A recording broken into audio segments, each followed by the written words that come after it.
Well, let's go ahead and we'll go live. Mr. Lowry is running into apparently some internet issues. He found I guess his modem was physically broken and uh, sent Kara down to go get another modem, and she's made it back, and now they're dealing with Suddenlink and all that, trying to get his modem authenticated. And anyway, he's trying to come online, so I figured, well, we'll go ahead and hit live and hang out with a few guests.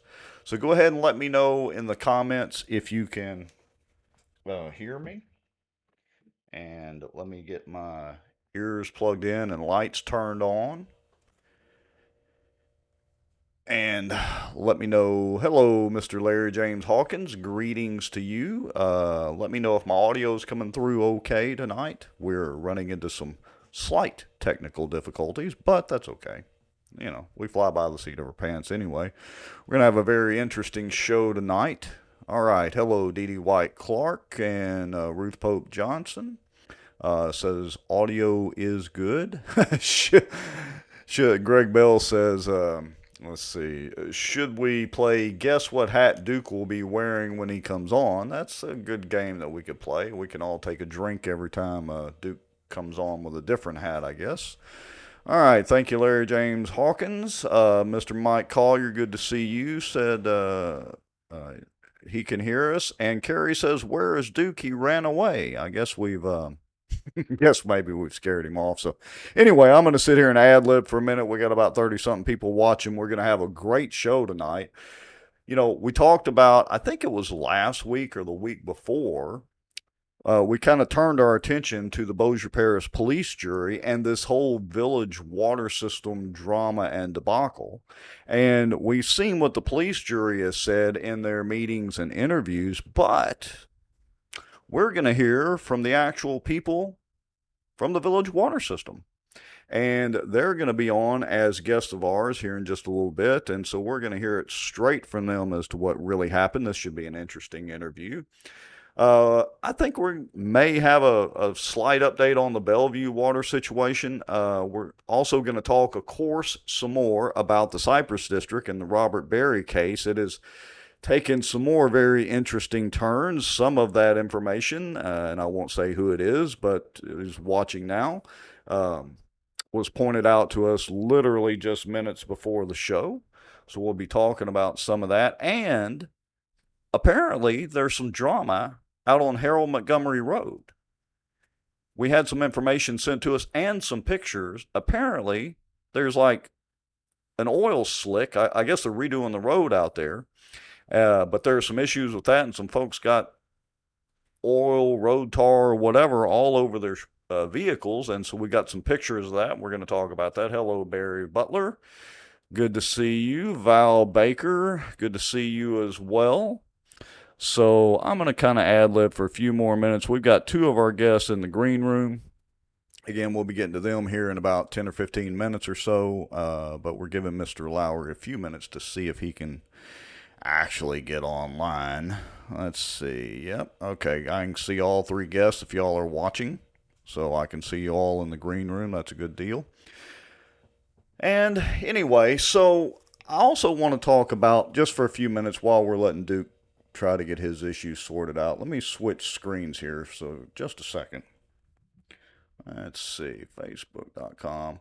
So, how many of you have seen hello, Mom, how many of you have seen the posts that we've been making on Facebook on the Bossier Watch page? If you hadn't, I would encourage you to go over there and take a look at some of the posts, because we've been posting information. Let me see if I can switch screens and let's see, and show some of that. We've been posting lots of information about the Cypress District. Let's see, here we go. That, and of course, Duke's absent. For now, anyway. So we've been posting lots of information concerning the Cypress District as we lead into this Robert Berry situation that we talked about in the Supreme Court of Louisiana. And one of the things that we've been posting about is the ad valorem tax, which is currently, I think, 1.54 mils, which was voted in November the 4th of 2014. That renewal is up to be renewed in 10 years from 2014, so it'll be up for renewal in 2024. And it's kind of interesting here. You'll see I did an information request, and I know it's kind of small on the screen right there, but let me see if I can, let's see if I can get this to, and let's see if my software is going to play nicely. There we go. Let me do that, and let me do that. And let me see if I can stretch this out while we're waiting on Duke. So I know that might be kind of hard to read, but if you go and take a look at that post, you'll see that the ad valorem tax actually generates about $1.2 million a year. At least this is the 2022 P&Ls that I've got from the Cypress District. The ad valorem tax generates about $1.2 million a year. And let me remind everybody that this ad valorem tax is on about 80% of Bossier Parish. So it's not just people that live around the lake. As a matter of fact, the landowners around Cypress and Black Bayou contribute about $243,260 to be exact in 2022 in landowner fees, whereas the ad valorem tax actually generates about $1.2 million. And so I've got all that information posted, and of course, their legal fees, you can see down here in red, they spent $191,000 last year in legal fees. Hello, Mr. Lowry. Can you hear me? Apparently he can't hear yet. Can you hear me? Paging Duke Lowry. Paging Duke Lowry. Paging Duke Lowry. Can you hear me yet? Can you hear me? I can hear you. Say something. Whoop. Well, we almost had him. We'll try again here in a minute. So let me go back over here. Anyway, so of course they're spending $191,000 in legal fees. That's to the Ayers law firm. I've talked about that ad nauseum. They've also spent somewhere around $379,000 in administrative salaries and payroll. That's Robert Berry's salary plus, I would assume, some of the employees there. Obviously, he's making a lot, but not that much. He's making somewhere around $120,000 a year. Let's see. Greg Bell says Julie Ferris pointed out the $28,000 in credit card fees. How much do you have to spend via credit cards to have that kind of convenience? Well, no kidding. Now, I would remind you that they're doing enough volume, I should imagine, in credit card fees. Depending on how they're set up, they should be spending about 2% or less in total credit card fees that they pay out for their merchant services. I don't know exactly how much that $28,000 is, what percentage that is of their total revenue from the park fees that are paid by credit cards. So, can you hear us now, Duke? Hello. Hello.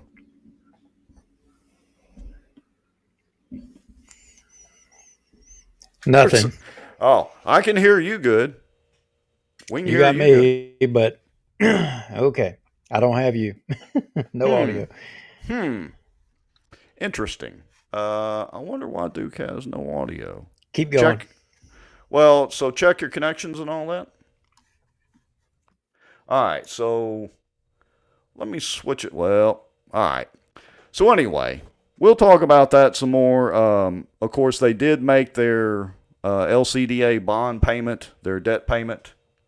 Last year, they had actually skipped a year, I think, during the COVID deal. Let me flip back over the screens again. But anyway, I've got all that information posted. There has been some really good discussion going on and some commentary. Yeah, you're right, Barry. Let me see if I can do this. So he should be able. He's got some issues going on. All right. So anyway, we're gonna go ahead and do the. This is kind of absolutely ad lib. So we're going to go ahead and do our countdown and all that, and then we'll come back, and hopefully we'll have Duke resolved by then, and he can come on in. So y'all know the deal. Grab you some popcorn, grab you a stiff drink. You're not going to want to miss this one because we've got several guests on that are from the village water system. They're the actual employees who the police jury has claimed just walked out. And so we're going to hear their side of the story and give them the platform to be able to get the information out in the open, the correct information. But anyway, so, all right, here we go. I'm going to hit the countdown. We'll see if we can get Duke on, and we'll go from there. Helpless, they don't feel heard, they have nowhere to turn. In all honesty, we try to lay low a little bit because of the fear that we would not be able to camp there. And I titled it A Shot Across the Bow of the Good Old Boys. Hello everybody. I don't think I've ever done a video before on here, but yeah, I wanted to tell y'all what frustrates me a little bit about permits. Cockroach of the week is, drumroll please, Allie Feaster Smith. We can't be apathetic about what's going on in our state. We have to all pull up our bootstraps and get on top of this. So you're right. There's a problem out there. I mean, and man, you can see it everywhere. Well, look, we have allowed government to become our wherewithal to everything. Well, I've not heard my name in stable or Baton Rouge in stable in the same sentence in a long time. You're about to be killed by a Zamboni, or you're gonna die in 5 minutes.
This Bossier Watch live broadcast is brought to you by David B. Womack for all your contracting and construction needs. The Outdoor News, fishing and outdoors for our area. Acadiana Mortgage, over 23 years in the mortgage business. Pelican Training and Consulting is an IWTP customized training provider with over 25 years of success to show for it.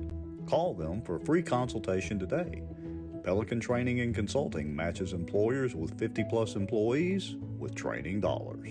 Smarter Geek, making technology easier.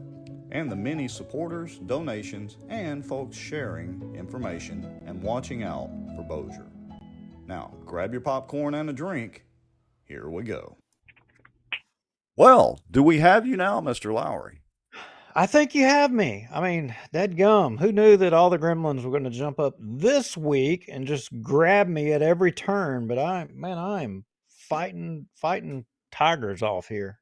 Well, that was pretty cool that, at 6:30 you said, hey, I have no internet connection. That's usually not good considering this is, on Facebook, YouTube, and Twitter, which is, all through the internet. Well, we've had a little bit of an issue in the past, and my connectivity was sketchy, and we thought we had a problem. Well, I don't know. We may not have figured it out, but my modem was broke. And like literally physically broken? Physically broke. And I'm not sure if it was somewhere between Xbox from one of my kids and something along those lines that maybe damaged it, or one of the critters that runs around my house and may have knocked it off of the counter or something like that. I don't know. It was See, somewhere between that. what are you taking lessons from the police jury these days? You got to blame everybody else? Well, can I? I mean, why can't we play the police jury card? I mean, come I on. guess so. We're The cat tax-paying did it. citizens. Yeah. I mean, or should I blame the dog? Maybe it was Bo. The Bo dog, the probably cat. Yeah, it's probably Bo. Blame It everything was on Bo. probably Bo. Yeah. Yeah. Well, anyway, while we were trying to sort that out in the background, I was just rambling on, doing my normal soapbox about the Cypress financials. And, we got a pretty good crowd watching tonight. So anyway, we can continue on with the financials. That's not a big deal. But we might want to go ahead. I know we've got some guests waiting in the wings, so we don't want to spend too long on it. But why don't we kind of finish up with the Cypress district and some new revelations that we've pretty much just learned this afternoon. Revelations? Revelations, that sounds just I don't know, intriguing. Tell me, what revelations could we possibly have had? Sounds almost biblical, doesn't it? Well, first of all, let me see if I can do this. So let me pull up this email. Now, this is from a prior case. This is not actually new, but one of our astute watchers of the show pointed this out to us from the case files. And you see I've got it highlighted in yellow and red, but I'll read it for those of you that are listening to the podcast or those of you that can't see on your mobile screen. Says the Cypress Black Bayou Water and Conservation District is not a person holding public office and public employment. This is the AG's office saying this in the suits. It is believed that this exception has been filed to allow the attorneys for Cypress Black Bayou District to provide a legal defense to Robert Berry at no personal cost by him. We griped about the same thing when the DA, when Schuyler's office filed suit. Instead of filing suit against Robert Berry, he filed it against Robert Berry and the Cypress District. And we're all like, wait a minute. That's so that Ayers Law Firm can represent Robert Berry basically in the suit.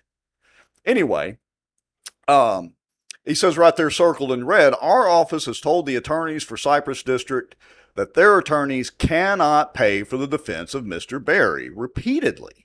And it's clear that the only reason they want the district to be a case is so that they can fund the defense of the claim against him. The claims against the individual, and as we reported, that case has been decided upon with the Louisiana Supreme Court, kicked back to the 26 JDC, and as we learned earlier, apparently the sheriff has served Schuyler Marvin in that case. So apparently the DA's office is getting sued, I guess. I'm not a legal scholar here. Yeah, I don't know exactly what that means, but it's interesting that Schuyler Marvin was served by, it looks like, the AG's office, the Louisiana Department of Justice. So it would be interesting to see exactly what he was being served for. Oh, well, what do you know? There you go. Well, what do you know? We just so happen to have that. So this is says you are hereby cited to comply with the demand contained in the petition, a certified copy of which accompanies a citation, or file your answer or other pleading to said petition in the office of the clerk of the 26 JDC, blah, blah, blah, within 21 days after the service hereof, which he's already been served. Your failure to comply herewith will subject you to the penalty of entry of judgment against you. The sheriff or his deputy has just handed you a lawsuit which states why you're being sued. Now we don't have a copy of the petition, though, do we? Well, let's see. Certified copy that accompanies the citation. We don't have that, or do we have that? Well, we got something else here. Let's see what this document right here is. Let's see. It's the state of Louisiana's petition to intervene. So, let's see. Now into court. All right, here we go. Jeff Landry is the duly elected AG, blah, blah, blah. They cite the Louisiana Constitution there. Let's see if we can go over to page 2. Intervention on behalf of the state is necessary here as a matter of right through its constitutionally designated officer, Jeff Landry. Blah, blah, blah. The Attorney General is further interested in these proceedings because he sent written notice detailing defendant Robert Berry, not the Cypress districts, violation of Louisiana's dual office holding and employment statute. The Attorney General filed his own lawsuit arising from defendant's violations and blah, blah, blah. So basically, it's here. Yeah. So, okay. So basically, this was the intervening in the case that the Louisiana Supreme Court, a lot of people, I wonder, everybody watching, how many of you are up to speed on how we even got here? I'm just curious, Rex, because a lot of people may not know the backstory here. And I'm just wondering it. We repeated it ad nauseum for a long time, and but I'm just wondering how many people don't know how we got here. Well, let's see if I can recite it off the top of my head. I've been trying to study up on it because, we hadn't talked about it in a while, and I used to could recite all this off the top of my head. But basically, Robert Berry was appointed executive director of the park and all that out there back in, 2014, I think.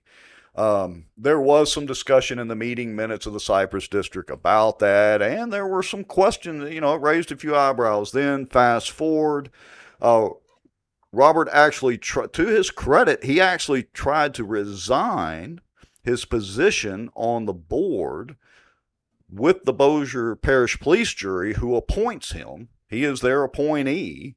And, to his credit, he did try to resign, but they basically wouldn't have it. So now wait a minute. You're talking about the police jury. You're talking about when Doug Rimmer, he said, hey, look, if he would have offered his resignation, we would have took it gladly. Well, lo and behold, we showed that he did offer it. Absolutely did. And who was it, Rex, that made the motion to reappoint him? Was it Taxman? Well, let's see. Taxman Rimmer?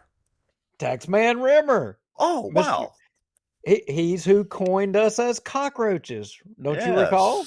Yes, the cockroaches and cohorts. How could I forget that? Okay, so fast forward. So everything is rocking along and pretty rocky. And as a matter of fact, did you know, I went back through some of the notes. Robert Berry was the one that made the initial motion on the Cypress District to hire the Ayers Law Firm to replace whatever lawyers they had before. Did you know that? Well, by golly, wouldn't you know? Coincidental. How is that possible? Yeah, amazing. Anyway, so fast forward. So Robert Berry, apparently, he, just to be blunt about it, pisses off a bunch of the landowners and people surrounding the district and the taxpayers of the district. He orchestrated an attempt to literally double the millage out there, which failed miserably a couple of years ago, by the way. And then he was reported to the ethics board and the AG and the DA's office for dual office holding. I'm greatly summarizing this, which, of course, went to the Good Old Boys Network here in Bossier at the 26 JDC, and our good buddy Charles Jacobs. Whoa, wait a minute. Hold up. Now, I'm thinking that you didn't exactly tell that how it went, because a lot of people believe that it didn't just go to the Good Old Boys to actually try to truly resolve it. Actually, the Good Old Boys made a pretty good play on the deal, right? Well, they did initially, because as Patrick Jackson, the police jury attorney or parish attorney, who was also an ADA, said, and I quote, they're trying to see if the attorney general is correct. Not if Robert Berry was, dual office holding. He literally, we played it multiple times before, said, we want to see if the attorney general is correct. Why would he say to see if the attorney general is correct? I mean, I don't know. It was an odd statement. It's very odd. I mean, why would he say that? I mean, this is our town. You don't come up here and piss in our neck of the woods, right? Is that what he was saying? Basically, yes. So, Oh, okay. The future governor here, you've done pissed on him a little bit, and we'll see how that turns out. yeah, we'll see how it turns out. So, to fast forward, it went through the appeals process, blah, blah, blah. The attorney general. Wait a minute. Whoa. So Okay. it's worth noting, how did the Second Circuit Court of Appeals, how did that work out, Rex? Tell everybody how they viewed it. Did they rubber stamp, the good old boys of actually, Bossier, or did they side with, state law? well, no, they actually pretty much rubber stamped it. And that meant that the AG's office kicked it up to the Supreme Court and took it up another notch. So, interestingly, in the I'm kind of jumping here, so bear with me, folks. In the Shannon Brown, Mr. Thornhill case, the appeals court did reverse the 26 JDC's ruling and sided with Mr. Thornhill, represented by his daughter Shannon Brown. But on the Robert Berry case, they didn't, which prompted the whole legal maneuvering to the Supreme Court, and the Supreme Court kicked back both of the cases to the 26 JDC. So basically, Robert Berry and his dual office holding can go pound sand, and now we can answer the question that Patrick Jackson so eloquently put. Apparently, Jeff Landry was right in his office. So, did I summarize that? I mean, it's kind of confusing and convoluted and has been stretching on for years, but finally we appear to have a little bit of progress. I think you did. I think you did. But for a lot of folks watching that may, have not historically kept up with the detail like we have, and that are full-time viewers that have kept up with it and know it in and out, and are probably tired of us talking about it. But why is it important? If I just watched this tonight and I just heard you, summarize, the whole story, and it wasn't all of it. There's a lot left out, a lot of detail that's important. Right. I think really important. But why should I care about the Cypress District part? Why does that matter to me? Why do I even care about any of this? Number one, they're taxing authority over about 80 some odd % of the district of Bossier Parish. But number two, an unelected board of bureaucrats appointed by the Bossier Parish Police Jury. The the school board appoints one, the city of Bossier appoints one, the town of Benton appoints one, and does the Red River Waterway Commission appoint the other one? Who is it? I always forget. No, the I don't. Or the levy board. No, if I had my guess, I would say it was probably the port.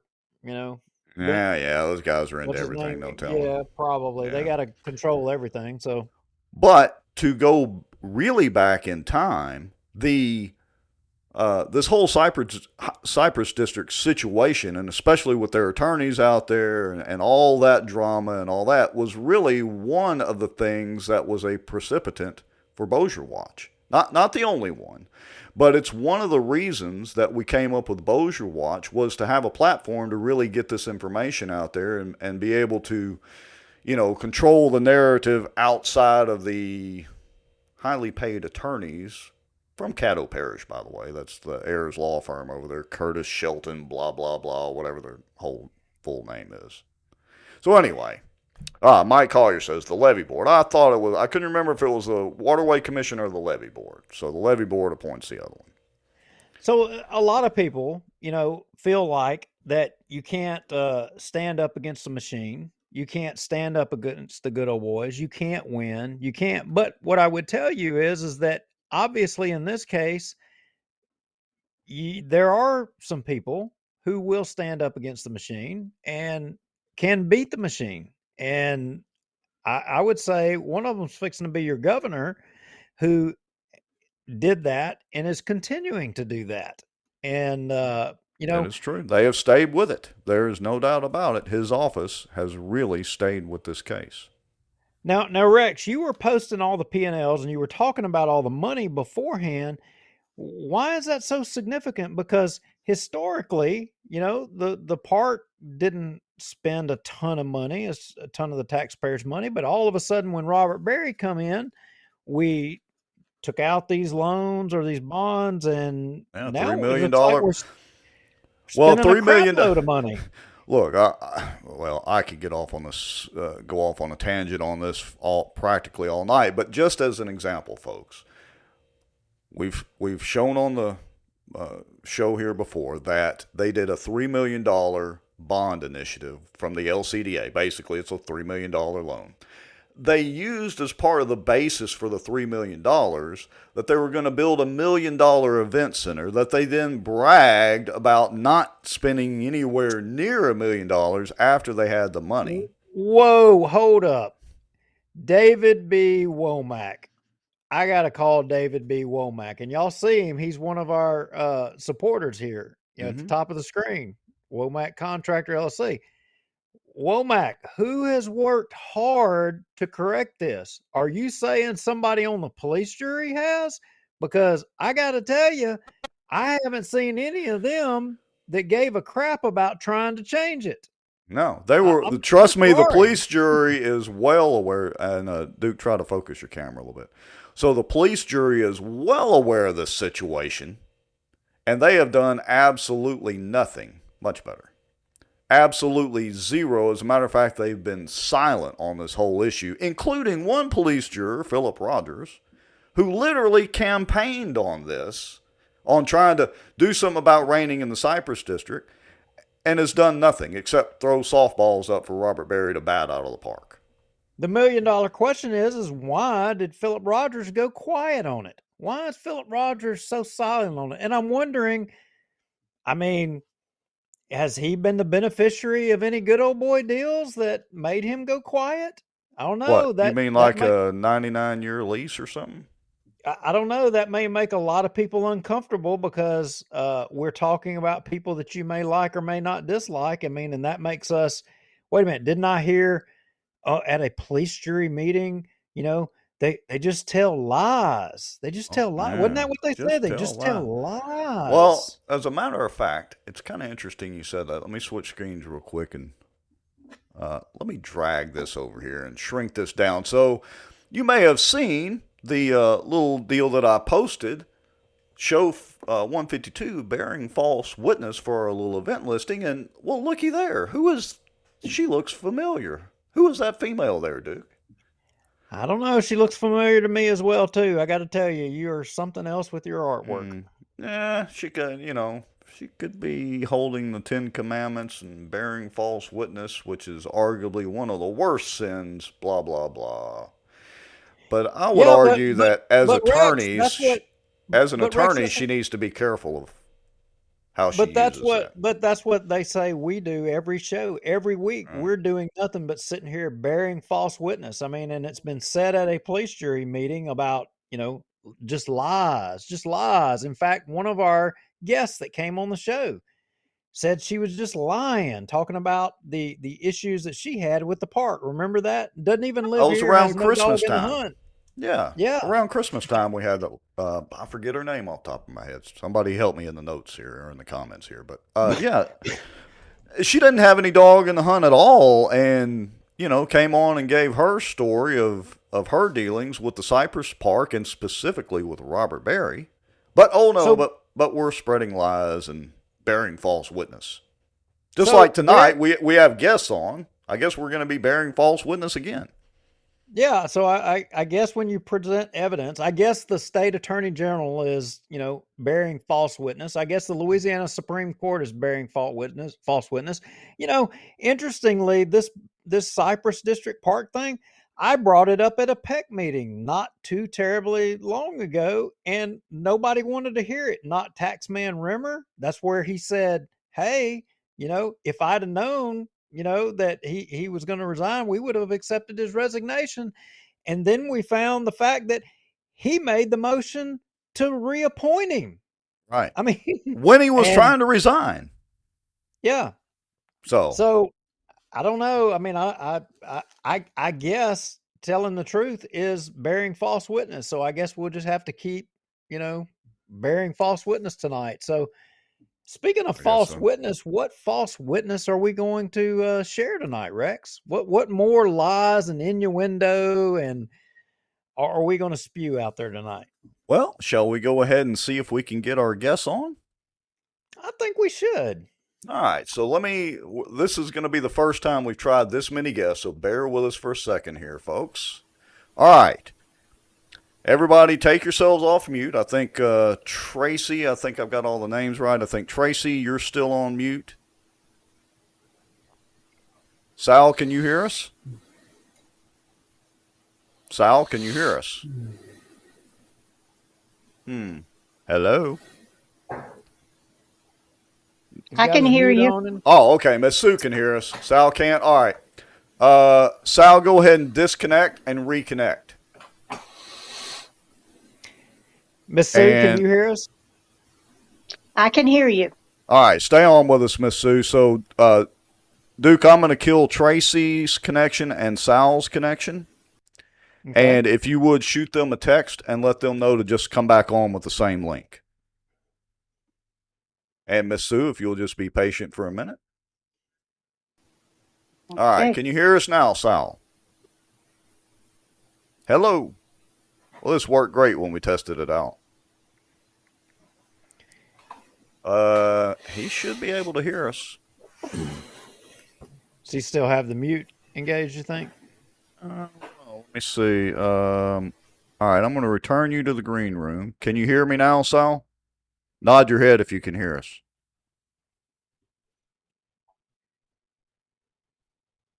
Yeah, thumbs up. He said he can hear us. All right. Tracy, how about you? Okay, Sal, can you hear us now? Hello? Tracy? This worked so well when we did it earlier. Yeah, we did. Right. So, do we need to boot everybody and just... They have to go completely back out and in again, because I had the same issue until I went back to the original. Right. I think so. All right, Duke, send them a text and tell them to completely go out, swipe out.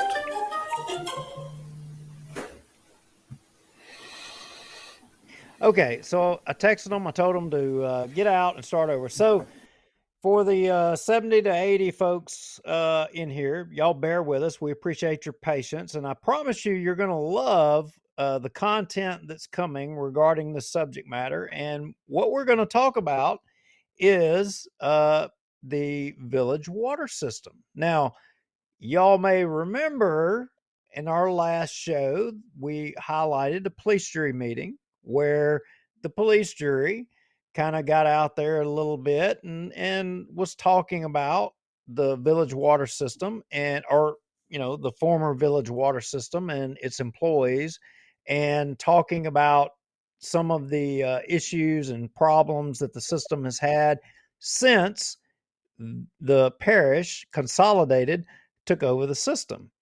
So Rex, I can't see the restream cue. So if you're wanting to cue something up, you got to cut me off and say it. Yeah, that's okay. So let me get to the point here.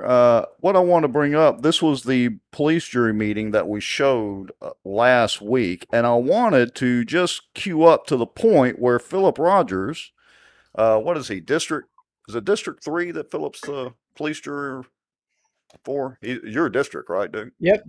I think it's District 3. So that'll be all up around Cypress and Black Bayou, the Benton area. That would be him. Okay. Sal, can you hear us now? I can hear you. Excellent. Now, if we can just get Tracy back in, we'll be batting 100%. Yeah. Okay. So here comes Tracy. She's trying. We had her great when I think she was outside earlier. Maybe she needs to go back outside. Bear with us, folks. Technical difficulties. This is live. Okay. While she's trying to come back in, I'm going to go ahead and play. So y'all should be able to hear this as well. I'm going to go ahead and play the point at which Philip Rogers claims that the village people, village employees walked out. All right, let's see if this is going to work. know that everybody that was running Village Water walked out and they Yeah, left she knows. y'all? They know that. Yeah. So, you know. Well, I appreciate y'all trying to make it good in the transition. Okay.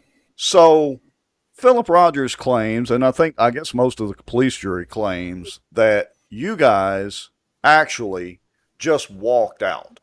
So would you care to share any insight to that? And we'll kind of take turns maybe. I guess Sal, I'll let you go first, and then Miss Sue just kind of, ad lib in. Well, and I think, Rex, it would be appropriate to ask our guests to say, what their role, and what everybody may not realize is that these guys were the folks that ran the village water system. And in which capacities, I'm not 100% in what all of y'all's roles. I think I know, but I'm not 100%, but I'd rather hear y'all say what your roles were. And Sal, I guess we'll start with you and then go to Sue, and hopefully Tracy will be in by then. Well, good. Yes. There she is. Yeah, my name is Sal. I was the manager for Village Water System for over 28 years. The population exploded from the time that I came here to, 3 weeks ago, 2 months ago. My role was to make sure that repairs were done, you name it, the readings. I did pretty much everything. Printed the bills, notices, drafts, what have you. So it was a lot of things to describe here, but pretty much I was the buck stops here other than the board members. I worked for them. That's basically it, unless you want to know something else. No, that's good. That's good. Sue, what was your role? My role was in the accounting. I worked there 21 years. I did payroll, the day-to-day activities on accounting. I did the financial statements, quarterly taxes, year-end reports, W-2s, anything to do with the finances, balance the bank statements, anything financial.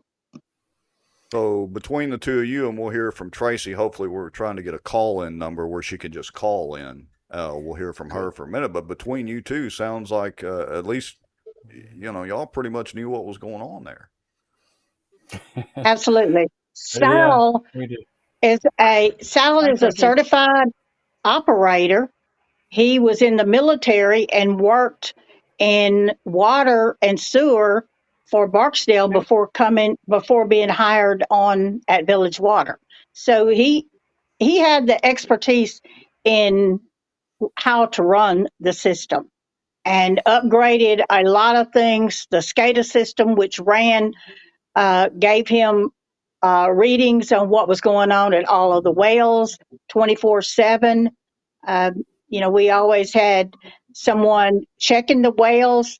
He had those reports. He coordinated with the state department on all of those requirements. A lot. So it's a lot. Well, it sounds like, Sal, you're a high achiever. I'll give you that. But what was Tracy's role? Since we're having a little bit of trouble with Tracy, and I think she's maybe going to call in here in a moment. Hold on just a second, Dukes, and bear with us, folks, again. So Tracy, can you hear us? I can actually hear y'all. Okay. Can everybody hear Tracy? Yes. Yes. Okay, excellent. So Tracy's going to be on a call in. So Tracy, we were just kind of reviewing the roles of everybody at the Village Water System. So why don't you go ahead and review what your role was at the Village Water System, if you don't mind. Yes, sir. That's my right brain. I really did a lot of everything. Of course, customer service. They come in to pay their bills, any kind of questions they may have, customer concerns, high bills, trying to help people search for water leaks, We printed bills, processed bills, all the readings that come in each month, go over those. Complaints? Took care of the complaints very well there, Tracy. Well, let's get into the meat and potatoes of this here, and I'm just going to right out of the gate.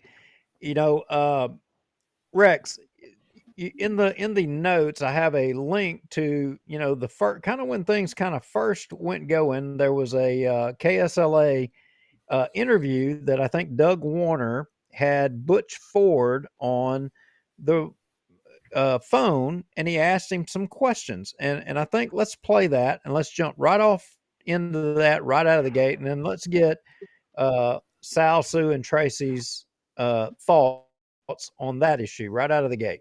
Okay, so give me just a second here and let me get it pulled up. Let's see. I'm going to try to do this with everybody in as a guest, but we'll see. All right, let's see how this is going to work. And sorry. Well, right, tonight we're getting answers in and around the Houghton area. Thousands without water or very low water pressure, and that includes 3 schools who had no water today and won't tomorrow either. It's impacting anyone on the village water system. Well, tonight they're working around the clock to fix a major leak. Now, this morning, the water system's computer system suddenly crashed, prompting a possible criminal investigation. More on that in a moment. On Friday, the entire village water system staff walked off the job and didn't show up today, compounding this entire situation. First things first, the status of the water. The entire system is on a 3-day boil advisory that started late this evening. That will last until at least Thursday. A Bossier Parish crew is out fixing the leak on Wafer Road right now, right off Highway 80, across from the Forest Hills subdivision. That's one of a couple of neighborhoods without water or very low water pressure, and that includes Platt Elementary, TL Rhodes Elementary, and Princeton Elementary. They've had bottled water delivered to the schools. Now, for months, the parish had been working with the Village Water System Board to take over operations, but it was suddenly expedited with the walkout of a half-dozen workers on Friday. That's why no one was answering your calls today or in the office today. I caught up with the parish administrator, Butch Ford, a short time ago. I just received an update on it. An entire joint of pipe split, and so they're working on it. It's going to be a few more hours before they get it fixed. You're saying the water computer system crashed, and you're so concerned and worried about it that you actually called the sheriff's office to look into it? When I got to their office and looked at it, I immediately notified the sheriff's department that something had shut the system down. It's a computer program, and I've met with them, and we're getting them some more information so they can help us look into it. So you're concerned it could have been an intrusion from the outside? Yes, it could have been. I asked the guy if he'd ever seen this before, and he said no. So, and Ford tells me parish workers. All right, let me stop that. Okay. So, what did y'all were the former folks that they say just walked out. I mean, I guess that's the first question. Is that accurate or is that inaccurate? Because, and they even said at the most recent police jury meeting, Philip Rogers, police juryman said, a lot of people don't realize that all of y'all just walked off. Y'all just abandoned them. Did y'all just abandon them? Were they just left high and dry and had no knowledge, no nothing whatsoever? Is that accurate or inaccurate? It's totally inaccurate. Go ahead, Sue. Go ahead. This has been going on, the parish and negotiations with Village Water for several years.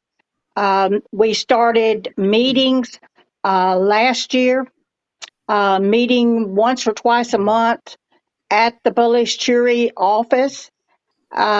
We were giving them information on the system at that time. They had papers. They had every document about what Village Water owned, every easement, every legal paper that is available. So To And say now this they didn't know where locks on gates were, they didn't know where anything was, is not totally accurate. Would you say Um, bearing false witness? I would say that would be bearing false witness to say that they didn't know what was going on, because they Yeah. were given all the information and they were not prepared. And we had given them notice back in December that if we couldn't, through our board, meet with some obligations that they had originally told us that they would do, things would remain the same for village water customers. It wouldn't be any change. It wouldn't be any rate increases. We would be able to have our same status, our vacation time, just a number of those issues. When it got down closer and closer, we couldn't ever get anything actually uh, verbal or in writing as to what really was going to happen. And we kept telling them, we're leaving. And when we leave, we're all leaving because y'all are not even considering what is best for village water customers, even though it had been voted on, which was a little bit of a shady Well, situation to begin with. well, now look, I'm going to tell you, it was suggested that the reason y'all all walked off the job was over money because they didn't agree to give you the money that you were promised. Is that accurate or is that inaccurate? inaccurate. Conversations in reference to the financials started probably 2.5 years ago. And I personally was told several times what that would be. And I kept inquiring as to those things. And the only thing that I had left to have any leverage in order to have the parish give me some answers was that the board had agreed not to. We were going to have to send a letter out to the membership so that they may be able to understand why Village Water wanted to merge with the parish. Well, that letter in of itself was totally pro parish. You know, big dad was coming in and was going to be able to pay for all of the projects that I myself had wanted to do for years and years. And so that was an enticement to me. I am not opposed to progress. All of that would have allowed for the same things that they want, which is more development, more money in the coffers, more finances to be able to maintain the water system, the infrastructure, operations, maintenance, and all of that. However, once I began to understand that the promises that were made around the beginning of all of the conversations weren't going to come to fruition, I began to ask questions in those meetings that Sue talked about. We did meet once, twice a month, and I would bring up those questions. When are we going to know for sure that you're going to do the things that you said you would? So let me Go ahead. not to interrupt you, Sal, but let me ask you this. Ashley Lee Bullock brought up in the comments just a minute ago. So, do you recall who was present at these meetings? Was it actual Bossier Parish Police jurors, or who was present at some of these meetings? Bossier Parish No, staff. never saw. Go ahead, Sue. Glenn Benton was the only police jury ever present at any of those meetings. And, because that is his district and was always concerned and wanted the projects to go through so it would benefit Village Water. Mm-hmm. That was his So who were y'all those mainly meetings speaking was, to? you're talking about their financial staff, their HR staff, their engineering staff, And their attorneys. and attorneys and bookkeeping, CPAs were there. You name it. That's who was there. And the only reason, as Sue said, that Glenn was there a couple of times, and only one, 2, 3 times at most, was because he is the representative of the majority of village water system population. So Tracy, let me ask you this, because you've been real patient and quiet on the phone over there, but it sounds to me like you were, Tracy, kind of in charge of or the point person for the customer service side of it. Tracy, were there any discussions that you had with the Bossier Parish Police Jury or their administrative staff concerning how to handle any customer service issues? Yes, there are actually several. We, as Village, we actually like that face-to-face, interaction. We could tell you when somebody walked in, 90% of them, their name, their address before they even opened their mouth. We had that personal relationship where we could tell you what was going on. You weren't just a number or an address to us. Exactly. And I felt like once the parish came in, that they would lose that. Yeah, and there was some evidence of that at that Bossier Parish Police Jury meeting. When they were talking about the one person had been locked out of the gate and so on and so forth and that type of thing. It seems to me that what the police jury is trying to portray that happened from their viewpoint is not in reality based on what y'all are saying that happened. Ms. Sue, do you want to speak to that? That's exactly right.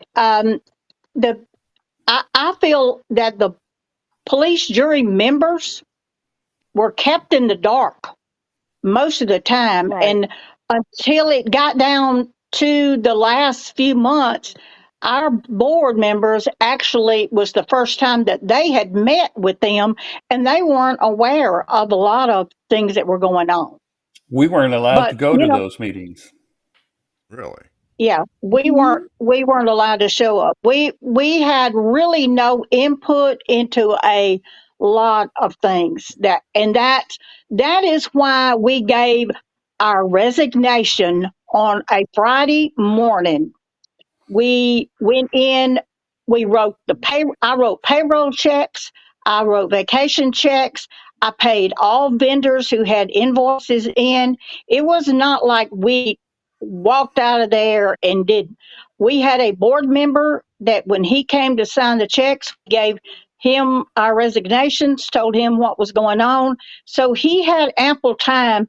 No other board members showed up that day.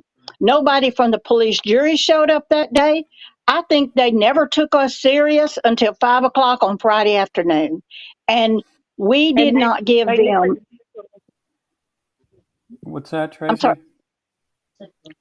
They knew that all of us walking out together was a possibility in December 14th of 2022 to be exact. Yep. So y'all had given them notice around that time? I told the board members at board meetings more than 4 times, 5 times, I don't know how many times. I cannot work with folks that tell me one thing and do another. I cannot have someone as my boss that's telling me, I'm going to say it, it's telling me lies right before he actually becomes my boss. So what would have happened thereafter? I don't know. But yeah, Sue is right, or Tracy's right. We had given him plenty of notice in reference that we didn't really want to go to work for the parish, not necessarily because it was the parish, because they were not going to keep their word. Well, I've got a question. So it is said that, you guys were told that, look, if you can leave, we can run the system better than you anyway. And it was basically they didn't care. Was there something to that? Was any of y'all told that? Did y'all hear that, or who said that? Is that accurate? It was with or without us. Say that again, Tracy. You've broken up. They could run that system with or without us. Oh, who told you that specifically? Do you remember who it was? Oh, I want to say it was two different people. One being Butch. Whenever we finally got to meet with him about our salaries and things like that. He said, of course, he couldn't promise anything, and everything had to go before the police jury, which is understandable. But then, basically that I felt like I was more of an asset to the company than he wanted to realize, and he pretty much said, we're going to move in and take it over, and it'll be with or without y'all. So, Sal, I want to circle back to just a second, though. So you mentioned earlier, and I think Sue mentioned it too, that y'all weren't allowed to go to these meetings. Was there like somebody specifically that told you don't go or don't show up? Yes. And what meetings were they? Well, first of all, we didn't even know that they were taking place. At a couple of times, even at the board meetings, I was asked to leave so that they could have conversations without me, for whatever that is worth. Yeah, they okay, let me back up a little. I wrote a letter that enumerated all of the things that the parish had said would do for village water and were not going to come to pass. So in there is all sorts of different things, and I don't have a copy right now. I wished I would have sent you one just so that you could be looking at it. But once I wrote that letter, the conversations to our board. Yeah. To our board. The parish. Yeah, I wrote the letter to the board and the parish. And I told them all of that. Right after that, the same day, a couple hours later, I received a text saying that the typical quote unquote Thursday meetings were going to be off. No more Thursday meetings. No more conversations between the parish and village water. From then on, the board at some point or another pass a resolution to continue negotiations with the parish. And we weren't aware of that.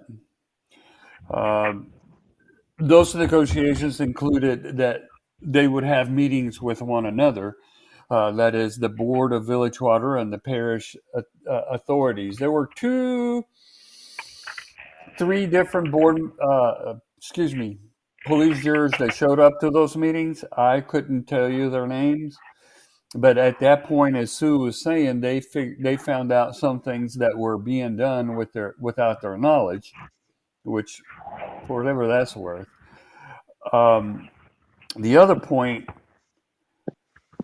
I lost my train of thought here for a minute. Ask me a question. Let me interject for a second. Hold on just a second, Duke. So, Miss Sue, maybe you are the best one to answer this, maybe not.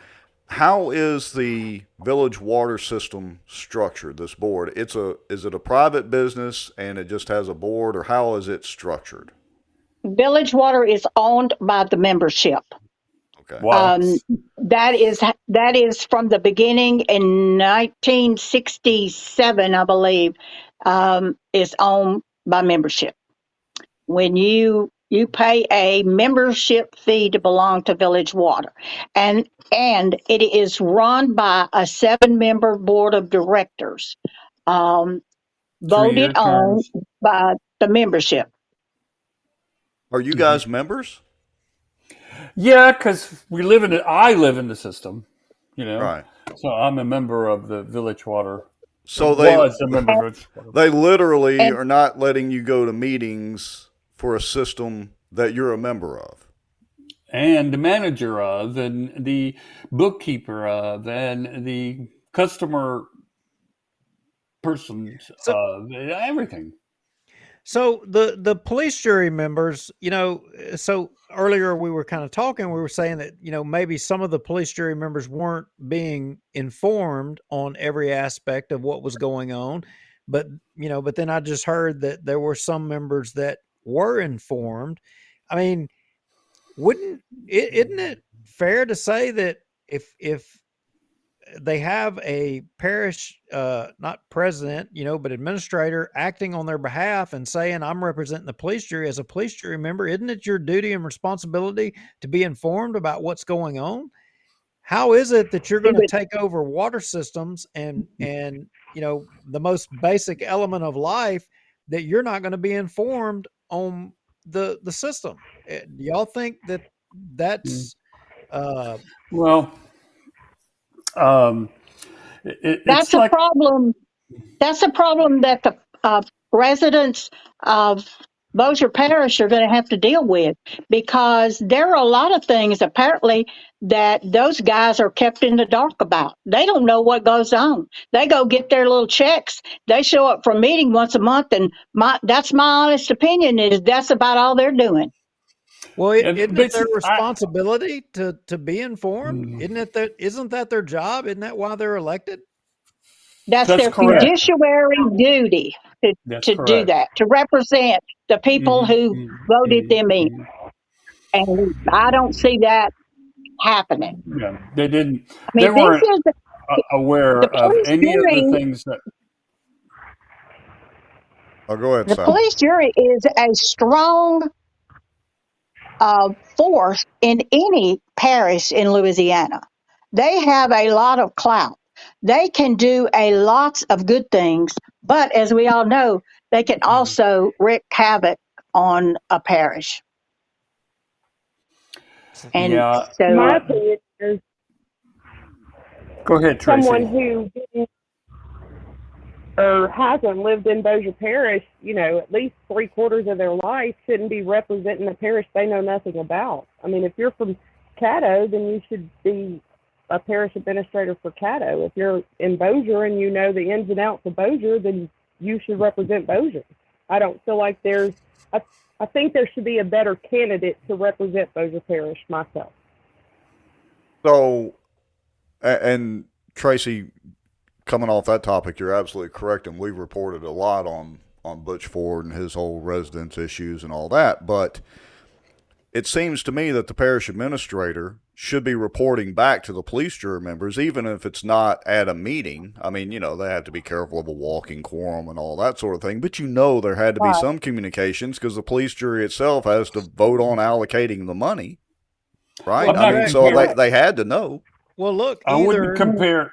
Okay, go ahead, Duke. Well, what I want to say there is either the police jury members were being reported inaccurate information, or they were getting accurate information and they were just going to toe the line, that they weren't going to talk bad about their friends, or they weren't going to hold them accountable, or they weren't going to do something about it. Either way, it's not a positive thing for Bossier Parish, and it's not in the best interest of Bossier Parish and certainly the citizens of the village water system. The promises that the parish have made about the projects that they can take care of and what they can do for village water. Village water was stable. It's very good income. There was no ever any issues of money or problems. The money that the parish is going to get was from the government, American Rescue.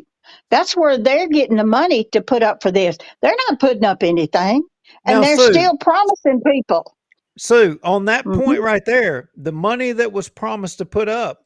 Now, the Bellevue water system, I heard somebody at the Bellevue system say that's the same money that you've promised to other systems. Is that accurate or inaccurate from your knowledge?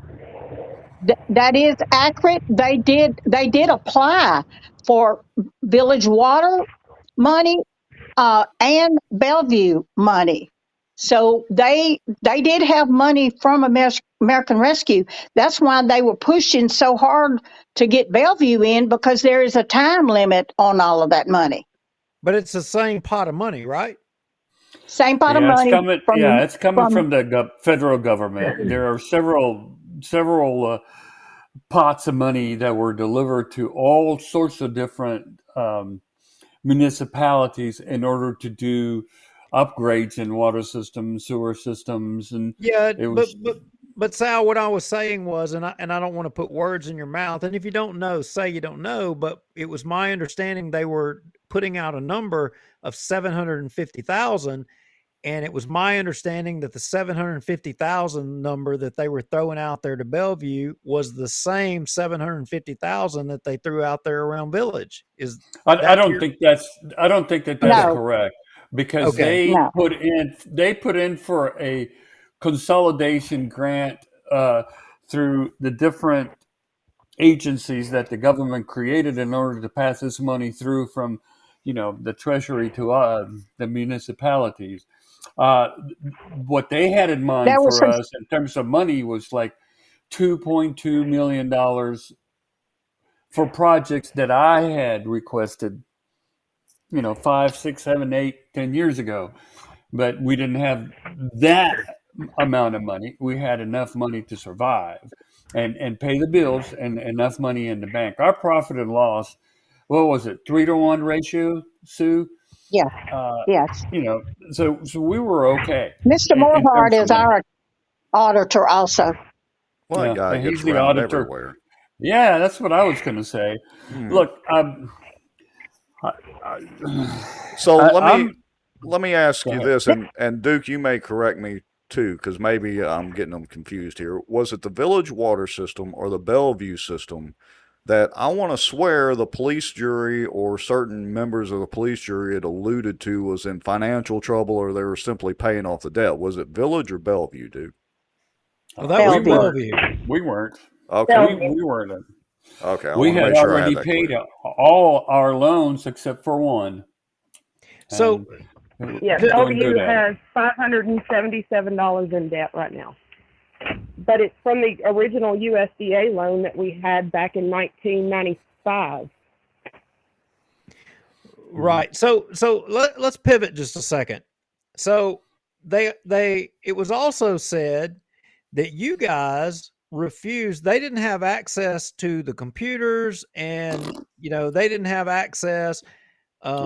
And I'm just going to tell you, my thoughts were like on the Doug Warner video. They were basically saying that the system was sabotaged. So I'm going to say this: did y'all any of y'all No, sabotage the system? And no. did you refuse to give your Okay. passwords and deny them Uh, access to the system? Is that let, true or not true? let me sort of go through the SCADA topic. You know, uh, I don't know what happened on that weekend, whether it was Saturday or Sunday or midnight, whenever. I, I don't know what happened. That Monday morning, our operator, AJ, came to work and realized that one tank that only feeds maybe 800 to 1,200 folks was out of water. Okay, so he immediately, me not being there, he called the IT folks for the SCADA system. Okay, when Butch said in that previous little sketch you showed there that he had talked to the guy, when he said that, the guy there is the IT guy for the software of the SCADA system. He himself went through all of the details. And backing up a little, anyone that has a software that deals with finances, deals with, taking payments, and the SCADA system, everything has a login. That login, once you're logged in, if you have one, it's going to be traced. Who doesn't know that? Any action that the individual that checked in or logged in does, it's going to be in the history data.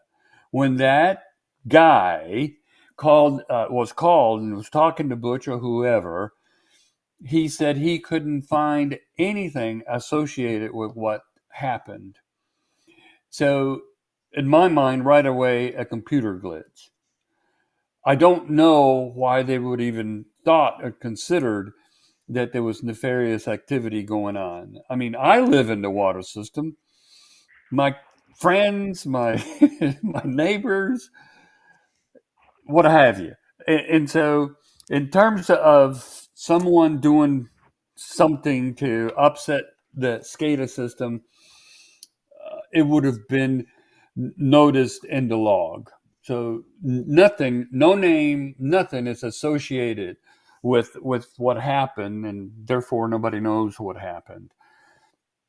Well, Go I ahead. have I have an explanation for it. It's called the police jury card.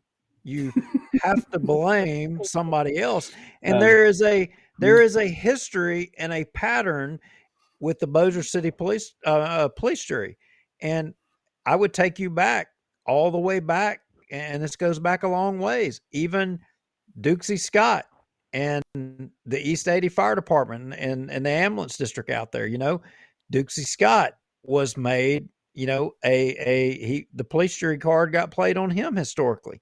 And there's other examples. And I think in this case, this is the same thing. It was, well, let's throw something out there and let's see if it sticks. And the sticking part is it's throwing out there to see if it sticks to you guys. And in this last primarily me. meeting, That Primarily was me. But then, harassment. That was harassment. And to me, it was just, it was a harassing Sal is that we're going to bring criminal charges against you. That's all. They knew there was nothing there. And as far as the passwords, well, the software, the billing software, and everybody had their own password and you have a footprint in there. So everything you entered had your name associated with it. So if we gave somebody else our passwords, then they can go in there and do whatever they want to and backdate whatever, change anything and say it was us that did it. Why would I give my password to anybody on anything? Same thing they asked me about QuickBooks because they tried to get into QuickBooks and I'm the administrator. So Intuit is steadily texting me trying to get in to get me to get them the code so that I would let them in. I said, you have to call your IT people. They can handle all this. I'm not giving you any information on anything. And as far as being able to get in the system, we had program books stacked up there that showed you how to walk through everything the same way we learned the software programs. That's You right. agree? You agree, and Sal? I mean, from your standpoint, I'm going to say from the engineering standpoint and the mechanical standpoint, I take it you're saying they had the directions, they had the books, they had everything they needed to be able to access the system. Is that correct? Absolutely. I mean, my background in the military, we leave in the military, we switch bases and camps and, every 2-3 years. So you have to have, what we used to call TOs, and all sorts of different paperwork so that if you died overnight, somebody could walk in, look at that, and run what you were going to do that day because it was step by step explicit, what to do. Now, did they know to even do that? I don't know. They were well aware we were not going to go through with this negotiation. And when I say we, I mean the staff, me and the ladies, if they did not fulfill their promises. So they should have, if they didn't know, they should have known because they weren't going to keep their word. They should have But I known. think they were arrogant enough. They were arrogant enough to believe that we were going to stay there and for 2 or 3 months and then let them take over. But Why would 6 folks walk out at the same time if there's not something else going on there? They So I've got a question for you, Miss Sue. Were y'all using the locally installed version of QuickBooks, or were y'all using QuickBooks Online? Locally We installed. we had locally installed. We used the Pro version. Okay. And Tracy, I got a question for you. Did you, because again, correct me if I'm wrong, I think you were more involved in the customer service side. Were y'all using any software to track customer service issues, or did you use any particular software in your job, Tracy? Yes, sir. We were using UMS, and they actually came and visited with us. Two of the ladies that worked for the parish for Consolidated, and actually got to see, kind of how to work their way through the system. Which Miss Jessie and I started whenever we updated our software. We pretty much kind of went in and figured things out on our own. Miss Jessie's real good about kind of going through things and discovering different little reports. And I mean, it was really kind of common sense. I mean, you have a note section to put in notes. You have a save button to save it. You have a payment screen. I mean, they got Work to see it orders. beforehand. They Sal, had work order programs. Sal, on the SCADA Right. system, Yes, sir. I mean, did they have access before you left to all of that? No, sir, they did not. And one of the issues with the password was that some board members and some parish authority members wanted passwords to be able to get in there and see what was happening, why this software didn't work, whatever happened. And so HA, our operator, was not going to give him his, and he certainly, couldn't have given him mine. And they never called me to get mine. The passwords that they're talking about. Wait a minute. They never called you for yours? No. They never called Tracy for her. I mean, or Jessie. Jessie just put on a message there saying that she was never called for her password. So the only password that was called for was Miss Sue's, correct? Because of the accounting, That's I right. suppose. Okay. A board, So all we cared a about board was the member money. called me. Well, Okay, that's right. I got it. Because I believe that they could have figured out and got in the other and already had was able to get in touch with the software people and get passwords to get into that. But it was a little more difficult on the QuickBooks side. Well, So I can tell you as an IT guy that you can absolutely get into QuickBooks because I've done it many times and break those passwords, and you can get into a support to actually reset those passwords because I've had to do that before. So they could have got in there if they knew what they were doing. Exactly. And I said, if you have IT people, if they had IT people that they claim they had, then they should have been able to figure all that out. But I got to go back here.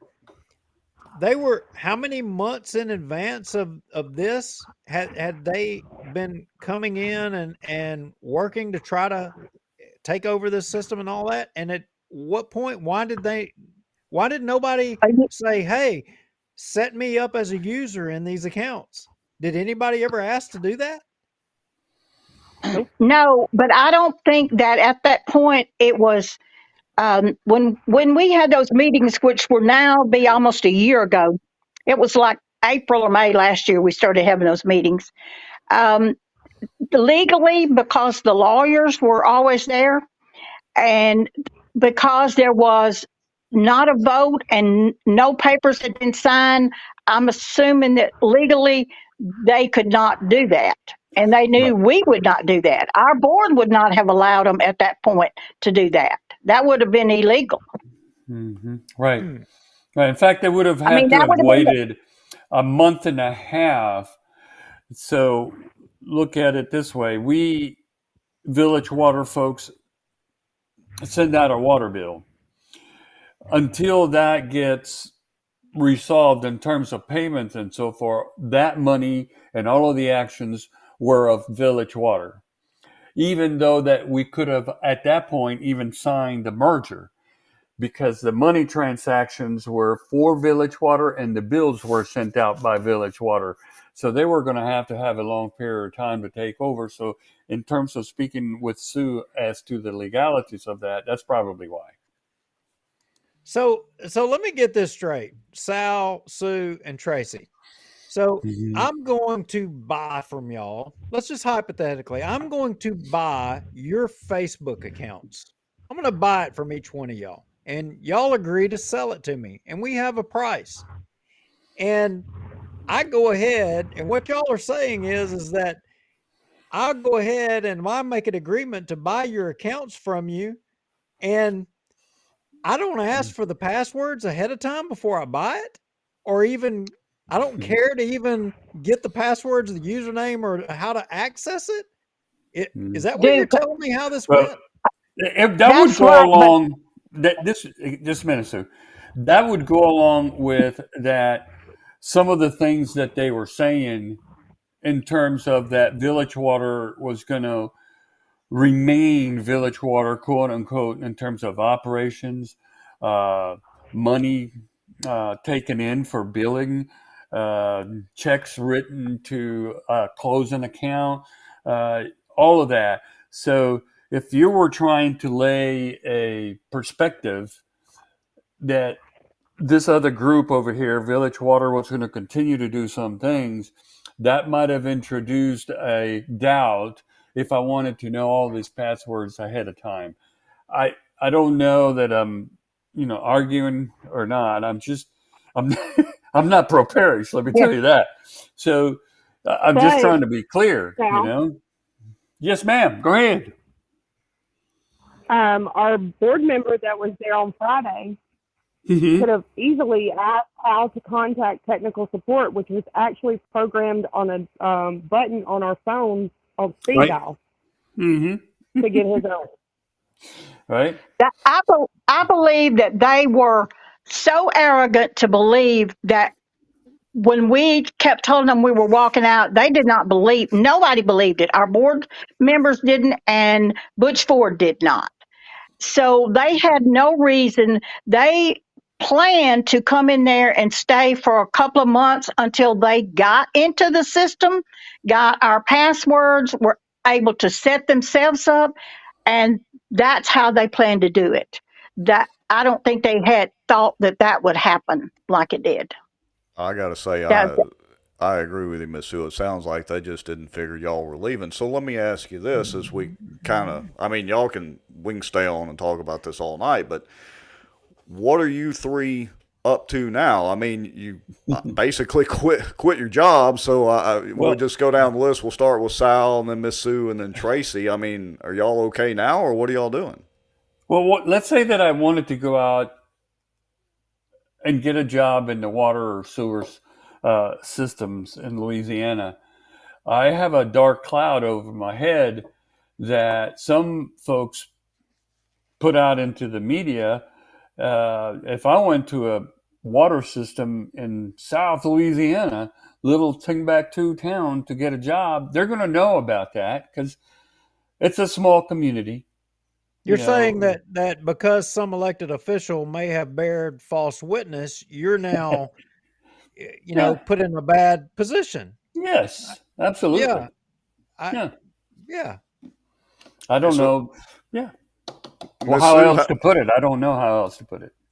So, Miss Sue, how about you? What are you up to these days? I mean, you don't have to share too much, but are you doing okay? Yes. I am 79 years old. I have a good retirement income and my Social Security, and I am kicking back, enjoying life, and working in my garden and my flower bed. I mowed an acre of land today. Well, good for you at 79. I hope I'm still kicking around like that. Good for you. She's a firecracker. No kidding. So, Tracy, what about you? Are you doing okay, or what's your status, if you care to share with us? I'm actually looking for a job. I had kind of pre-planned, but I didn't realize I would be off work this long. I do volunteer as one of the board members for the system my residence is on for Bellevue. As you know, of course, we've been in a lot of headlines lately.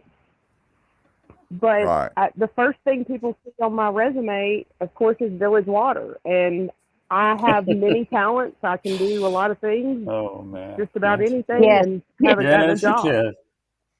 Yes. Yeah. So any of our watchers that are out there, sounds like if you need somebody in, customer service or somebody that knows their stuff about systems, make sure and reach out to Tracy and Sal. And well, if you need a firecracker at 79 years old, reach out to Miss Sue. Y'all. Hey, I will, and I hate to do this because man, this is a good note with right where we're at. But hey, I'm curious about something, and it just something y'all said triggered this. The Bellevue system, now a lot of water was sent during that ice storm to Village, and then supposedly what would remain was billed to Bellevue. I mean, do y'all have knowledge on that? I mean, how is that accurate? I'm trying to wrap my head around that. Tracy? It was actually, it was sent to Consolidated. It was bought from someone, Mid-South, I believe. It was sent to Consolidated, and then they provided Bellevue with 77,000 gallons is what they claimed. And now suddenly we're being billed for it. When they were told at the time that it would be funded. Whoa, we froze. Go ahead, Sal. Oh, I was just going to say we froze. They don't have any records, as far as I know, as to how many gallons were actually pumped into the Bellevue water system. The other thing, the operator at the time, I don't know if he's still the operator over there, when they were having those issues, called me and asked me, we're a stone throw away, infrastructure-wise, pipes between Bellevue Water System and Village Water, okay? They asked me if they could get water through us by connecting to us. And I said, do it. Hurry up. Get it done. Well, for some reason, it wasn't. And I don't know what that reason is. Butch Ford. Are you saying Butch Ford stopped it? Sue, are you saying Butch Ford got in the way and prevented that from happening? I don't know, Ask Tracy. That's just I'm just being a funny because that would be if they stepped up and sent the water, then who did that? I wasn't going to ask him for any money. You're helping your fellow operator, and that's all there is to it. Well, I have another question. Who was the attorney representing Village System with the Consolidated? The same lawyer that has all the water systems and sewer systems around here as Paul Kitchens. Where have I heard that name before? So the same, are you saying the same Kitchens that walked out on the Bellevue water system in the recent meeting, that was the same Paul Kitchens that negotiated the deal with the Village water system? Somewhat, because Patrick Jackson was in there, and the parish had also hired another lawyer, and I really can't remember his name, to follow through with the paperwork, make sure that their T's were, I's were dotted as well. He was Consolidated's attorney, and Patrick Jackson is the police jury. Paul Kitchens was Consolidated's? Yes. No. Oh, not Consolidated. I'm sorry, Bellevue. No. Right. No. Okay. Wasn't it Westmoreland? Wasn't he one of the Jeff Westmoreland? That's his name. Shouldn't forget that. Good general. Yeah. So another question, why did you guys never connect to Bossier City? Did you ever approach Bossier City about getting water supply, or was that not an option financially, or what? That never came to even be a topic, as far as I'm concerned. Never even considered that. It's too expensive to purchase water from them. The what is that subdivision in front of the Baptist Church on Highway 80? They Country purchase, Place. Country Place. yeah, Country Place. Country Place. They're currently purchasing water from the Bossier City, and it's expensive. It's not cheap to purchase water, especially when you live outside of a city limit. You do not affect the voting. So what are you going to do if your water is higher than the folks that live in the city? Well, I heard a lot of folks say that they didn't like some of their water because it was brown, and they with the quality of the water, and it just stands to reason. It seems like a valid question to me that you'd get water from Bossier that was treated. It doesn't necessarily mean you wouldn't get some brown water, especially if you were at the end of the line. But I just wondered why they had never considered tying in. And I wonder if you think, because we highlighted on the show before, recently the Bossier City and the port entered into this agreement with a water thing. And a lot of the city councilmen kind of weren't aware of a lot of the things that went on. And it seems like the parish did have a hand, and that there is a larger picture and a larger hand at work here trying to organize a parish water system, that would ultimately, I think, would be to get everybody off of well water, but on to treated water from someplace. I would argue that would be Bossier City. But, the thing is, Bossier Parish, iron ore in this area we live in such a vast iron area. It doesn't matter what kind of system, as long as you have a well that you're getting it from, at some point you're going to have brown water or, yellow water. You're going to have that because it settles in the pipes, regardless of what you do. Village water is all well water. A lot of systems all over the state are well water, and they are treated as well. They have to be the same testing done by the state, and probably even more rigorous than the parish or the water that comes out of the Red River. That's surface treated water, and it can stink, taste bad, and everything else. Let's face it, I make a joke about this all the time, but Bossier put their sewage treatment plant discharge upriver from their water intake, and they're getting it out of the red anyway, which is the wastewater from North Texas and southern Oklahoma, but that's a whole Roger that. So exactly. If you treat it right, that's not an issue. But so I want to close with. I want to say one more thing. Please. Go ahead, Sal. All right. So all this time that all of these negotiations between the parish and village water board members and myself included were going on, the disputes and all of that, you're not going to do this, they're not going to do that. Why the 3rd in of itself of March did we actually put in our resignations? There were a lot of things that we were being told that we were doing on purpose, such as we actually were holding the parish hostage because we wanted more money. The parish hadn't promised us anything. We were just, okay, so they can't run the system without us. Let's take them one, let's ask for all kinds of money. We didn't, that was not, to hear that from your own board members, to accuse you of that. We're just trying to get more money out of this.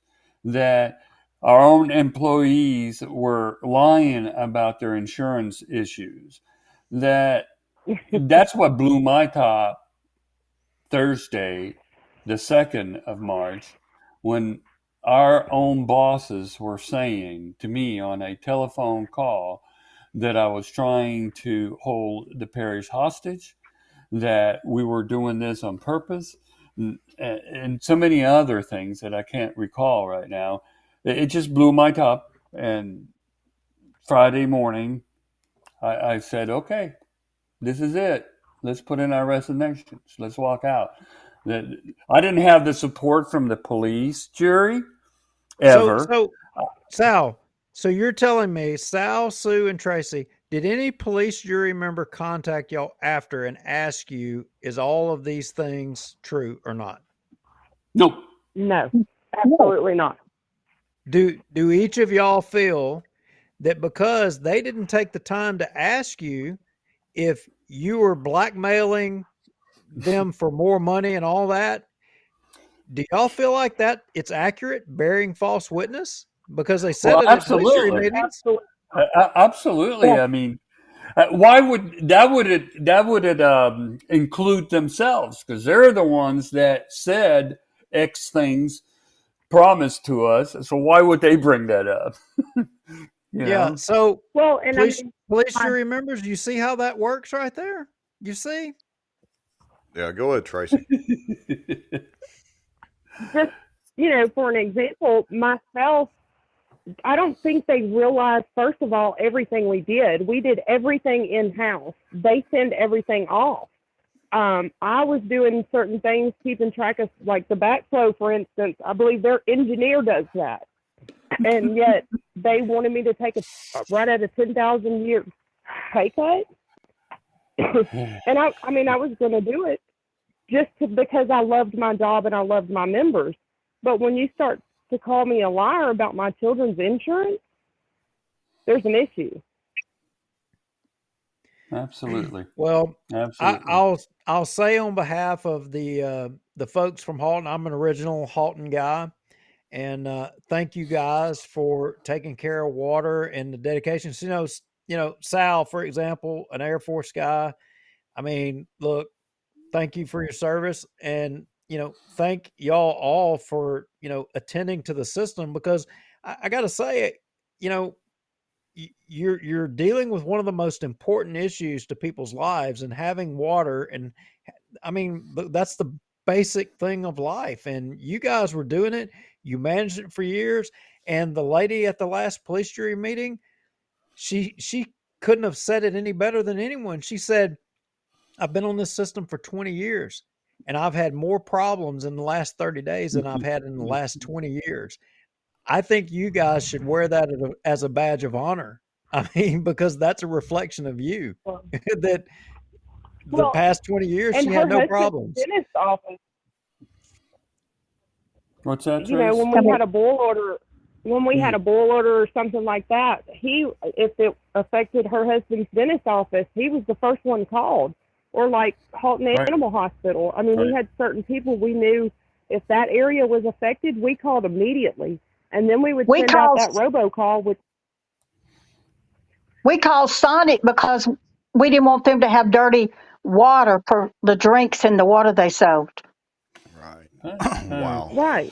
We had the robocall system down pat. These ladies would know exactly which addresses. The program would help us, and we'd send out the robocall, and the folks would know that for X amount of time they were going to do without water. And that was never on the news. We had a lot of water leaks, a lot of water lines, lightning split water lines. We had folks without water, but they were aware exactly what was happening, and we'd get it back up as soon as we could. Well, and I'd like to say this too. I would like to commend all three of you for, what you've gone through as far as sticking together and sticking to your guns and deciding, hey, this is what we're going to do, and not backing down from it, and being willing to come out here on our platform and give your version of the story, because there's always two sides, and somewhere in the middle is what's actually the right story. And I would tend to lean towards y'all's side, definitely, over Butch Ford and the police jury side. I think there was somebody upset. I'm sorry. I'm going to shut up after this. I think there was somebody upset prior to the SCADA system having a glitch, and they may have used that opportunity to say, well, take that, specifically me, this is what you did. And because of the fact of what you were mentioning, we stood up. We said, if you don't do this, we're not doing that. And when it happened, anyway, I appreciate you guys' platform. Thank you. I've had Yes. this in my Keep up the mind, good heart, work. and soul for a long time. Well, we appreciate Keep you up the good guys. work in Bossier Parish. Well, we appreciate We you guys appreciate your work. watching and being willing to come on. I'd like to point out, I just had it up on the screen. Our good friend Julie Ferris says, send your resumes to jferris@pelicantrain.com, and she might, can refer you to some employers that she has a relationship with or whatever. So you maybe have a little bit of help there if you need it. Duke, do you have any closing comments? Well, I've got a thought on my mind, and I was just going to say, thank you guys again. And look, the police jury, they all have elections coming up, and yes, I got to tell you, there needs to be people who are willing to get in there and do the work. And if your existing police jurors won't take the time to hear all sides of the story and they're just going to fall in line with bearing false witness, they probably need to be removed. And if they're a Amen. friend of yours and look, we've been accused of lies and innuendo, and probably us having this interview and you guys being on here, you're now part of the lies and innuendo. So you're on yeah. the team, but you know what? No. Our team is larger now. Our team is larger now. And a lot of those folks, they think that they can't be beat. I think, Attorney General Jeff Landry just proved that, you know what, they can be beat, and Yes. with the Cypress District. So thank you guys for standing up and speaking. And I would encourage people, if you've ever thought about running, now's the time to do it. We need good police jurors. Amen. If you guys need anything, any more questions, you can call me, text me, what have you. Thank you. All right, y'all have a good evening. Thank you. Thank And you, guys. thank you, Bye-bye. Tracy, for coming in on the phone. Bye, Tracy. Bye, Sue. Bye-bye. See you later. Bye-bye. Okay. Our first deal with, I think that was our first time to have 3 guests on. I think we've had a couple of guests on, but I think that was the first time with 3. A couple of little technical glitches, but we got everybody going, and I got to say, that was very interesting. It was. I mean, I don't know. It just goes to show you that things are not so cut and dry always. There was a few things. One thing jumped out that was not correct. They corrected it, which I would say was fair to the police jury. That wasn't true. I'm glad we were able to clear that up. But overall, I mean, look, if you're going to be an elected official and you're going to be a police juror, you can't just at face value accept that, people under you, like your parish administrator, are giving you all the facts or that you know all the facts. And look, I'm going to say this. If you're a police juror bearing false witness, and I'm going to say that because nobody argued with anything that was said, about these folks at the village system. Right. I didn't hear anybody speak up and question. And that's one of the problems. In fact, one police juror said one time, you're not going to get me to say anything negative about my friends. Okay. Well, if your friends are not, your constituents, if that's not your friends, but you identify your friends as being the people who are elected with you, and you're unwilling to call those people out or to say, wait a minute, no, something's not right. You know what? You're the problem. And what I'm going to say is, Rex, that's the freaking problem with our whole country, is these jackwagons that are unwilling to call their cohorts that are elected out on issues like this. That's the problem with our country, and that's why we're freaking declining. It's because of you. It's you people. And look, we've said this since day one when we started this show. It's the Good Old Boy Network. That is essentially it. It is alive and well, and it's, taking care of their friends versus taking care of the people who they are elected to look after with the public resources. It's taking care of their friends and their own self-interest. That's it. That's freaking it. Let's cover this one topic real quickly, and then we'll go ahead and get out of here. So this was an email sent in to us. Let me switch screens here. This was an email sent to us on Harold Montgomery Road. Let me click this button and this button. Oh, I can tell you, this is more police jury stuff right here, baby. Oh, yeah. We're the city council's kind of dull these days, and we're definitely back on the police jury. So let me see if I can read this. It says, probably not not report worthy for y'all, but I felt I had to share it with you if I can read tonight.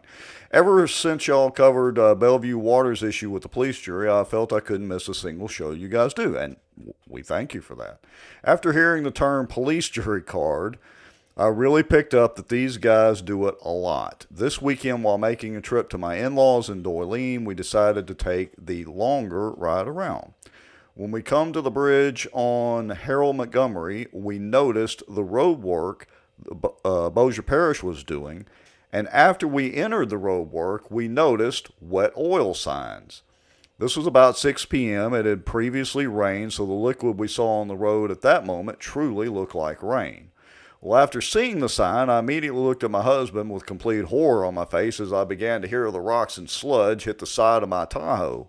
That was not rainwater on the road. The construction company had poured oil, tar, or whatever. I've heard it called so many things at this point earlier that, that day right before it rained, and this mess turned into a nightmare.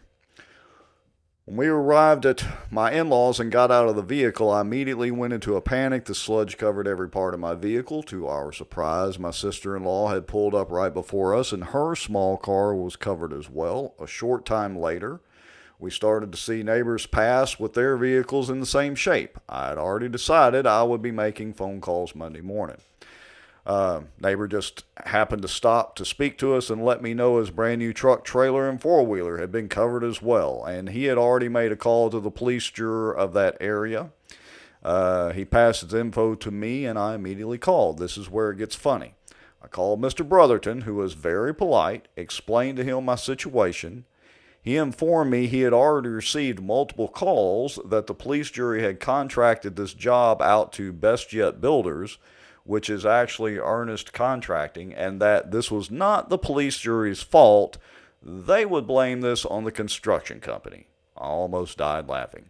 He immediately did exactly what I knew he would. He promptly told me he would find out what he could and call me back Monday, but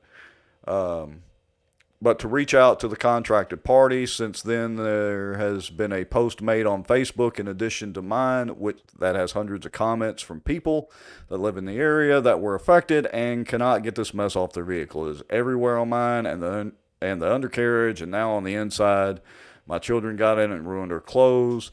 They will attach. We are now waiting for a response from Ernest Contracting on how they're going to handle the issue. I'll attach a few photos to show just as nasty this was. They should have shut it down. Right, come on, Rex. We all get a little road hazard on our car. I mean, come on, how bad could it be? I've got a little tar on mine, but looky here.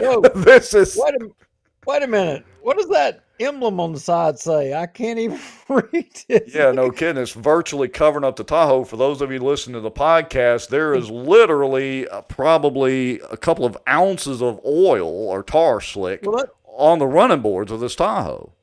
I mean, that looks like an undercoating job gone bad. Yeah, let's see. Yeah, wait a minute. We're not through. We got a couple of more pictures here. Here's a picture of the road. I'm sorry. I'm not going to pull down that road. I got to be in all fairness. If I pulled up there in my white truck, no way I'm going down that road. No way I'm going down that. That's like a hazmat incident happening right there. AJ and Mandy Foy says, that's an oil spill. Yeah, pretty much it is. Let's see. Let's do a couple of more pictures as we kind of wrap up and close out the show here. Let's see. What else do we have? Yeah, there's some more showing it. Let's see.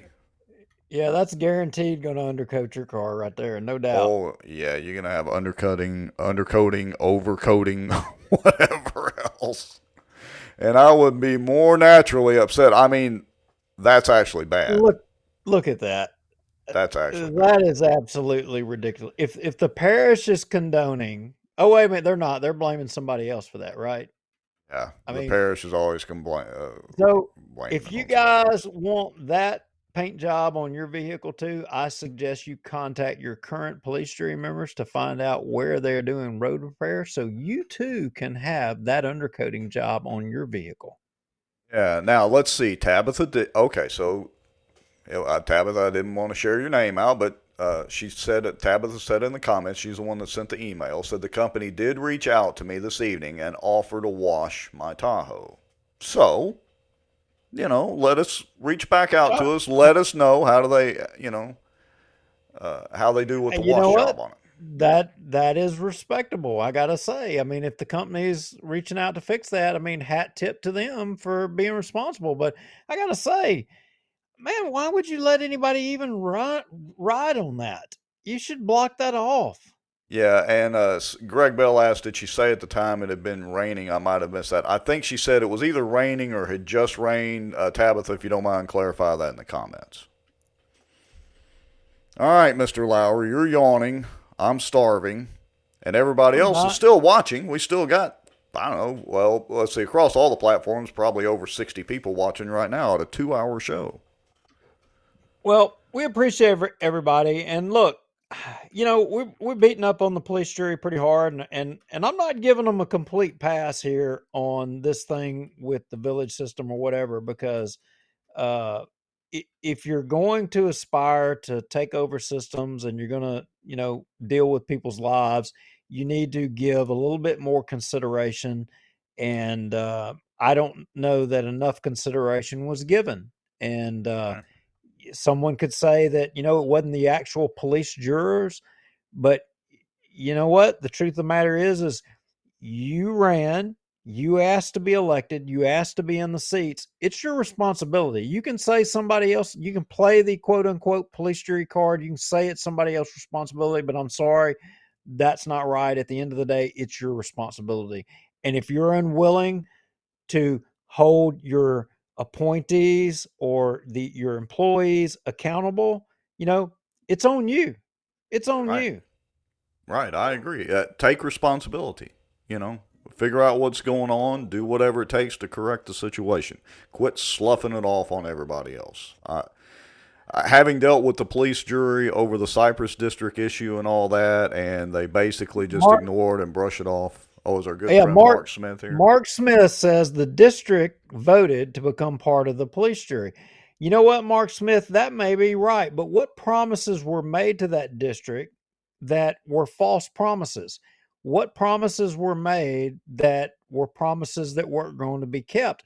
I will bet you that we could probably get those guests that we had on earlier to come back and elaborate a little bit more if we thought that was appropriate, and we could point out a little more. But I mean, I think we're safe to say we could stop right here about the bearing false witness thing, because I think yeah, I mean, as demonstrated earlier, mysterious Mark Smith, the district may have voted to become a part of the police jury, but I bet they didn't vote to become part of the insinuation campaign by Butch Ford and the police jury that something nefarious was going on and somebody had hacked into the system, insinuating that it was these employees who had done that. Didn't come out and say it, but insinuated that. I bet they didn't vote to become a part of that, Mark Smith.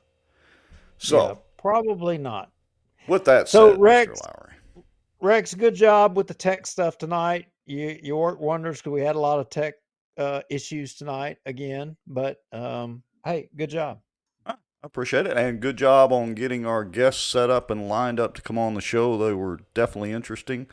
I'd like to thank everybody for watching, and, the usual spill. If you got something you want to send to us, want it to be anonymous, make a Proton Mail account, send it to BossierWatch at ProtonMail.com. Mr. Duke. Rex, I'm sorry. Look, hey, everybody, y'all say a prayer tonight. Julie Ferris, thank you for reminding Julie and Michael Ferris.